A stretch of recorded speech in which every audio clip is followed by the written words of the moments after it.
Oke, kembali lagi di Apa Kabar Indonesia Pagi. Sebelum ke Bang Ruhut dan juga Mas Aji, saya mau ke Bang Martin. Tadi juga ada yang belum ditanggapi terkait bansos dan juga ketokohan ini bisa mempengaruhi voting behavior. Tanggapan Anda seperti apa?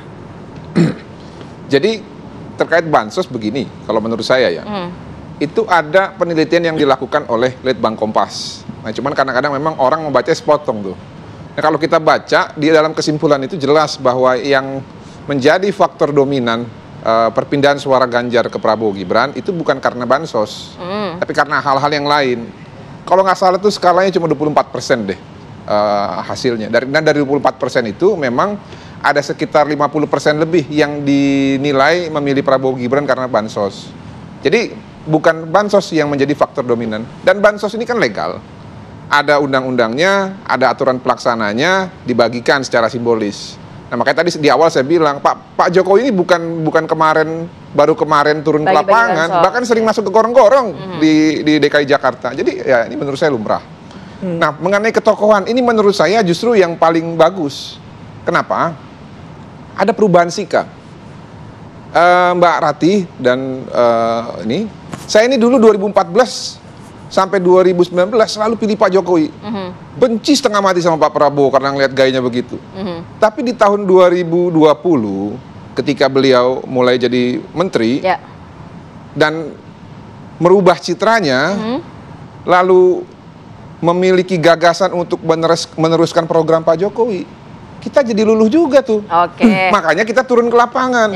Enggak, itu artinya bakal ketokohan bisa berpengaruh juga kan? Ngaruh banget. Makanya gini, kemarin tuh ada dua tokoh yang mempertontonkan ya, seperti Kurawa, memberikan nilai kepada orang sepuh yang sudah pernah memberikan jalan buat mereka dengan nilai 5 dan 11. Nah, makanya 5 dan 11 kalau ditambah itu berapa jadinya? 16. Jadi yang saya baca, tidak cukup di situ, ternyata sekarang sudah dinilai oleh rakyat hanya nilai 16 dan 24. Masih mau dinihilkan juga di dalam permohonan ini kan luar biasa.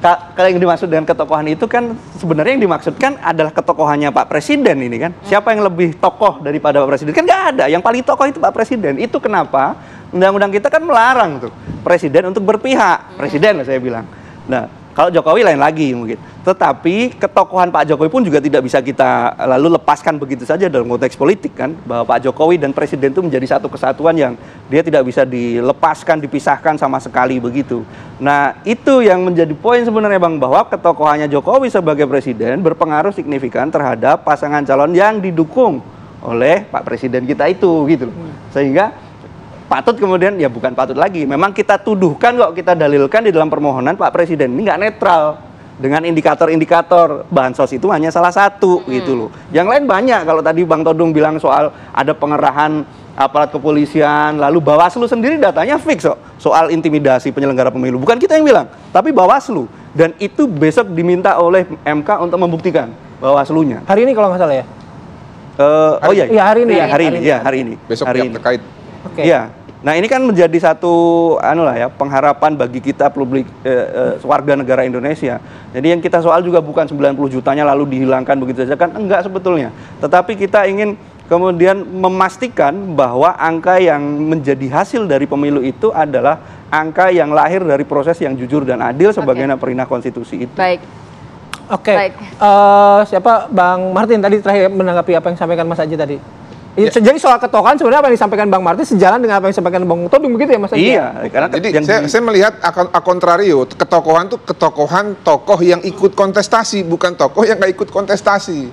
Jadi begini loh, kalau Pak Jokowi punya citra bagus, punya citra baik ya, dan menurut survei Litbang Kompas 80% menganggap bahwa Pak Jokowi itu orang yang menuntaskan pekerjaannya dan juga memiliki reputasi yang baik, sehingga wajar saja kalau ada yang dianggap sebagai penerus Pak Jokowi, dalam hal ini Pak Prabowo, ya, mendapatkan ganjaran dari masyarakat sebagai presiden gitu loh, dipilih.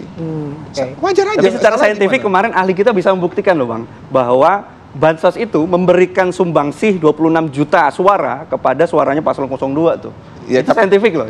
Itu kan harus dibedah tuh. 26 juta itu seperti apa? Ya, kemarin kalau menurut kami ya saintifik, tapi kan apakah secara kausalitas bab akibatnya itu bisa dijabarkan secara terperinci? Baik. Nah, kalau menurut kami ya mohon maaf ya, walaupun saya tidak setuju dengan diksi yang dipakai oleh rekan saya, tapi menurut saya tidak cukup.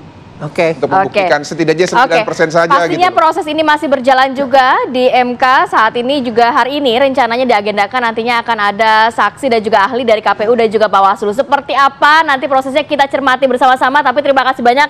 Tapi kita tunggulah putusan MK. Ya. Iya, pasti kita masih menunggu. Jadi jangan kita kata MK. Mereka sangat arif dan bijaksana, mereka hakim yang mulia. Baik. Jadi banyak kejutan. Tapi kalau kemarin memang brutal. Oke.